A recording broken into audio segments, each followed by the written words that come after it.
I believe in the future, wires will unite different cities, and a man in one part of the country may communicate with another by word of mouth in a distant place.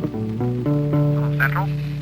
Central, will you connect me to 1-5? Do you hear me? Jimmy, is that you? Hey, talk up. Oh, my darling, last night was so Send me wonderful. 2 men to mend the awning. She said that. Well, I gave her a piece of my mind. And then you know what... If this old switchboard could talk, wow, your ears would sizzle. Man, you brought my daughter home after dark. And I don't believe that poppycock about the horse going late. 1880. We take Alexander Graham Bell's invention for granted today. Perhaps we should. But isn't it incredible that millions and millions of people can talk simultaneously to practically any spot on Earth? In the beginning, back in the old days, the telephone was something of an oddity, to say the least. You'd pick up this receiver to see that the line was clear. Then you'd hang up and ring with this crank. And you'd pick it up again and tell the operator what number you wanted. Central. 6A, please. Thank you. She'd hook it up for you on her switchboard. If there was anybody home, they'd answer and you could talk. Sometimes. The word telephone means far sound, you know. And in the early days, the sound was far, all right. Calling next door could be long distance. The problem, you see, was transmission. The farther you were from the other party, the weaker your voice came through, and vice versa. The telephone converts your voice from sound waves into electrical waves, and back into sound waves. In those days, that was quite a trick. But once the voice went out over the wires, it lost all of its zip. And as we said, the farther it went, the weaker it got. Without a way to boost the signal, even calling across town meant some shouting. It took, however, some brilliant work by Bell Laboratory scientists and engineers to solve that basic far sound transmission problem. And here's how they did it. The vacuum tube. Invented by Dr. Lee DeForest and improved by Bell Laboratories, it literally revolutionized communications.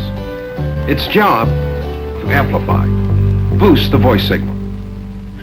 Relay stations set up along the way used vacuum tubes to keep the voice signal loud and clear as it raced on toward its destination, drawing the far sound nearer. Yet when wires are loaded with a lot of conversations that are boosted in strength and travel some distance, something else happens. Let me show you. You see, instead of sounding like this, 1, 2, 3, 4, 5, your voice comes out sounding like this. 1, 2, 3, 4, 5. Distorted. This gentleman, Harold Black, solved the distortion dilemma. What an inspiration in devising this circuitry. Black created what he called a negative feedback amplifier. What it did was take a little bit of the distorted signal, reversed it, just like a mirror, put it back into the circuit, and run it through again, canceling out the distortion. With negative feedback, telephone transmission became literally, pardon the pun, clear as a bell. In the meantime, of course, the laboratories came up with a host of other remarkable developments. One invention, for example, electrical recording.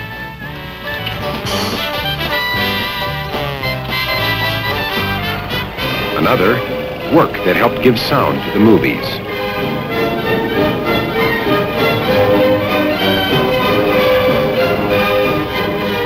Along with the contribution to radio broadcasting also came developments in shortwave. And soon they had people talking ship to shore. Reception good. Reception good. We're approximately 1,700 miles from Boston. Position 48 degrees, 15 minutes north. Air to ground. Hello, ground. Hello, ground. We're over Elmira at 5,000 feet. We hear you. We hear you, ground. Even continent to continent. Hello, New York. New York, this is London. Hello, New York. This is London. I hear you now. Yes, loud and clear. It was Bell Laboratories who created ways of sending television signals over telephone wires, and later through the air. Soon those cross arms and open wires stretching across the land began to vanish. Cables got better, too, and bigger. Ingeniously, cables were developed you could bury, with technology allowing many calls to be carried over each single wire within the cable simultaneously. Other cables were fashioned to lie on the bottom of the sea, to function 20 years and longer, trouble-free. Plus a type of cable that didn't look much like a cable at all, called coaxial cable. Coax for short. Besides carrying more telephone calls than several cables combined, coax was, and still is, perfect for carrying television. You've probably seen these on a tower, sitting on a hill somewhere along a road. They're microwave antennas. Microwave got its start back in the 1930s at, you guessed it, Bell Laboratories, where scientists were exploring the use of radio for telephone circuits.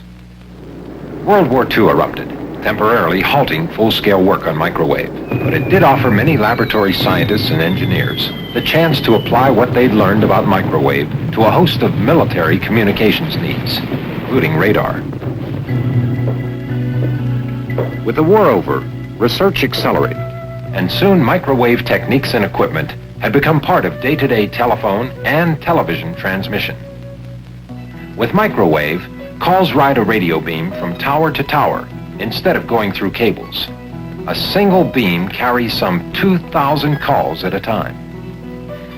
The far sound has come a long way since the old days, hasn't it? But transmission progress is only part of the story. From the beginning, another vital element, switching, faced just as many challenges. If Bell System research had not met these challenges, there frankly would not be a nationwide telephone system today. You see, as soon as you have a number of phones, you must be able to connect the right two. Without switching, wires would have to connect every phone directly to every other phone. And even that wouldn't work very well. In the beginning, all switching was done by hand at a switchboard, by Central. Old-timers remember her. Central was just a ticket. She could do everything you needed. Remember numbers, pick them out on the board, plug them in, ring, unplug after the call. But unfortunately, Central went the way of the horse and the buggy. The demand for more and faster service simply overwhelmed her. In fact, were Central's method of switching still in existence, every person in the United States would have to be a telephone operator to handle today's volume of calls. The problem was solved with two of the world's great technological innovations, automatic switching and the dial telephone. With both, one telephone could find another, without an operator, without even a switchboard, if the proper number was known. By the time direct distance dialing went into service, the cost of a coast-to-coast call had fallen from $22 to less than $2. Alexander Graham Bell used to say, "Get off the road, explore," as though he knew where the keys to progress lay. You can't invent, create, or make things new unless you believe in progress, change. There's such a thing as tradition in the Bell system. It's the tradition of finding new and better ways, as more than 17,000 Bell patents in just about every field of scientific endeavor testify. Here's an example. The transistor. Like so many inventions, its mother was necessity. Its father, ingenuity, the type that has made Bell Laboratories one of the most renowned research and development organizations in the world. The basic need came from the growth of the telephone network itself. Each day, hundreds of millions of voices and images move through the network.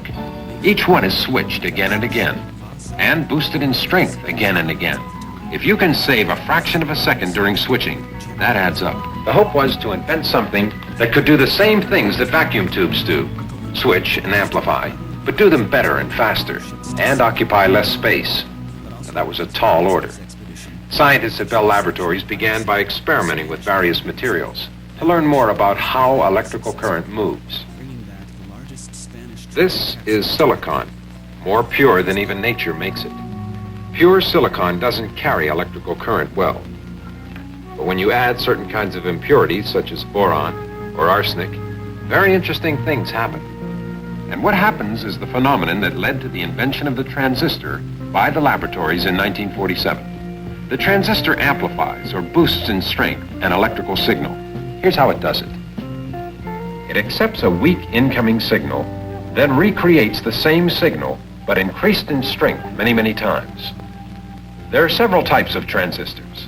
This one has three parts: an emitter, a base, and a collector. The incoming signal passes first into the emitter side, then into the base, which is a sort of valve that controls the strength of the signal when it passes into the collector side. Two sources of power are involved in this process: a small battery, through whose circuit the incoming signal is fed, and a large battery, which pushes the signal on its way. Let's look a little deeper. A transistor is made from a slice of pure silicon. To allow electrical current to flow through the silicon, tiny amounts of arsenic atoms are added to the emitter side and to the collector side. The atoms give these sides extra electrons, which are negative charges. A few atoms of boron are added to the base. Boron provides extra holes, which are positive charges. It is the interaction of these negative and positive charges that helps make the transistor work. But the negative electrons can move only when an electrical current is introduced into the transistor. Watch. The negative electrons in the emitter side are attracted into the base because the small battery makes the base more positive. Positive attracts negative. From here, the electrons flow into the collector side, driven by the large battery. Let's see what happens when only the large battery is working. The electrons are pulled away from the base by the voltage of the large battery, leaving only positive charged holes. Thus, no current flows. But when the smaller battery is connected, the negative electrons are injected from the emitter into the base, and from here respond to the power of the large battery. So the current which flows is controlled by the small battery and has the power of the large battery. Now let's connect a weak telephone signal to the emitter side. Variations in the telephone signal control the flow of electrons through the valve-like base into the collector side of the transistor. Now the signal current is pushed by the large battery, so it is much stronger than before, as much as 1,000 times stronger. In other words, the signal is amplified and the transistor is doing what a vacuum tube does. But it's far smaller. It works much faster, doesn't heat up, doesn't take much electricity. Incredible, huh? A transistor just sits there and, well, transists. The one under this microscope is hooked up, so you can hear it amplify. There it is, a transistor. This one even smaller than a grain of sand. A miracle of modern technology. A signal is being sent into it. The oscilloscope screen displays the signal. Now, amplification on, off. The transistor has indeed had a profound influence on the world we live in. They're everywhere, in portable radios, television sets, hi-fis, hearing aids. The artificial larynx, which enables those who have lost their vocal cords to speak. 3, 2, 1, 0. All engines running. Liftoff. We have a liftoff. 32 minutes past the hour. Roger, we got a roll from Tower clear. Roger, roll. The entire space program, the entire computer industry, both became possible only through the transistor and what began as a search for better telephone service. But all that was yesterday. Here's today. Look closely. There in the center, about the size of a pinhead. Engineers call it an integrated circuit. It contains hundreds of these transistors and other components, micro-miniaturized, invisible to the naked eye. The impact upon communication of such solid-state developments as the transistor and integrated circuits has been tremendous, and it's just beginning. Look what's already here. An all-electronic telephone office, superior in every way to anything before it, that operates in millionths of a second. It can diagnose and automatically correct its own malfunction. One that performs 1,800 basic jobs in the time it takes a person to blink his eye. That offers customers a bundle of new telephone services like call waiting and call forwarding. If you're on the phone while someone else tries to call you, call waiting lets you know it, so you can hold your first call while answering the second. Call forwarding is a new service that lets you leave the house and have all your incoming calls transferred to wherever you plan to be. Here's another. This is a traffic service position system. It's being installed in telephone offices across the country. With it, operators can handle far greater numbers of calls and help customers faster than ever before. It takes a fantastic amount of know-how to design, build, install, and man communications equipment such as this. That's where Western Electric and the telephone companies come in. Western Electric's job is to translate inventions into the real thing. The central office equipment, the cables, the new models of telephones that people use. It's a big job. The final inspection station is a long way from the laboratory. Materials are purified down to the last atom. Mother Nature herself is seldom so careful. Even when the material is right, someone must be able to work with it and do everything exactly the same every time. Dissolve away a layer only a few atoms thick. Make a cut within a 0.5 of an inch. Weld connections finer than human hair. Precision, precision, precision, multiplied 1,000,000 times. Whether the end product is a telephone, cable, or an entire electronic central office, a Western Electric plant is not the place to look for yesterday. Yesterday. We used to call it tomorrow, remember? In yesterday's tomorrow, communication satellites were to shrink the world, and this one did just that. Telstar. This is only a model. The research and development of Telstar by the Bell system gave birth to the entire era of worldwide telephone, television, and data transmission via space. Every kind of progress has a beginning, a starting point, and then someone has to move ahead and take the step that might make tomorrow better. This circular waveguide. A waveguide no wider than a man's wrist that can carry 250,000 voices at a time. One day, one tomorrow, waveguides may join coaxial cables on high-capacity routes. Another tomorrow being perfected by Bell Labs, the laser. A remarkable invention that produces a remarkable light. In theory, a single laser beam could carry all the telephone conversations and television pictures going on right now around the world. Think of it. Some tomorrow. And how about these recent developments for telephone systems? An emergency storage battery with a lifespan of more than 30 years. Tiny indicator lamps that will burn continuously for 10 years.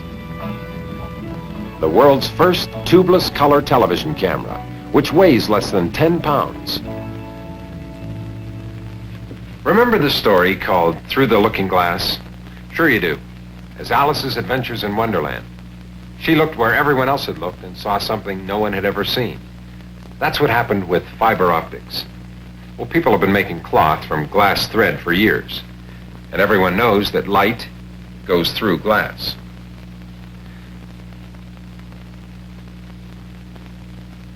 Now, suppose you took a bundle of glass fibers made into a flexible pipe, like this one, which can bend around corners, and sent a laser beam loaded with telephone calls through it from one city to another. Wouldn't that make some telephone cable? Scientists are trying to do just that. If no one tries, no one will find out whether it's practical to use glass fibers to carry millions of telephone calls. With the kinds of advances in transmission that we've been seeing, you can bet that switching research is getting a lot of attention too.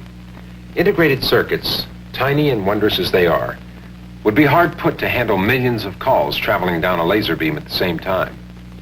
Several exciting areas are being explored. One involves magnetic bubbles. Everyone has known about magnetism for a long time. Not long ago, scientists found out something new about the subject. In some materials, a tiny bubble-shaped magnetic field can be formed and controlled. The field can be moved back and forth, up and down. Used to open and close a circuit, magnetic bubbles make a switch smaller than anyone dreamed of years ago. Oh, what an exciting world. Satellites, waveguides, lasers, magnetic bubbles, fiber optics, picture phones someday, maybe even in color. In 1878, only 2 years after he invented the telephone, Alexander Graham Bell did predict that men in distant places would one day communicate. But could he have ever imagined that one day they'd see each other by phone? Who knows? With his incredible foresight, maybe. I, for one, am sure he did.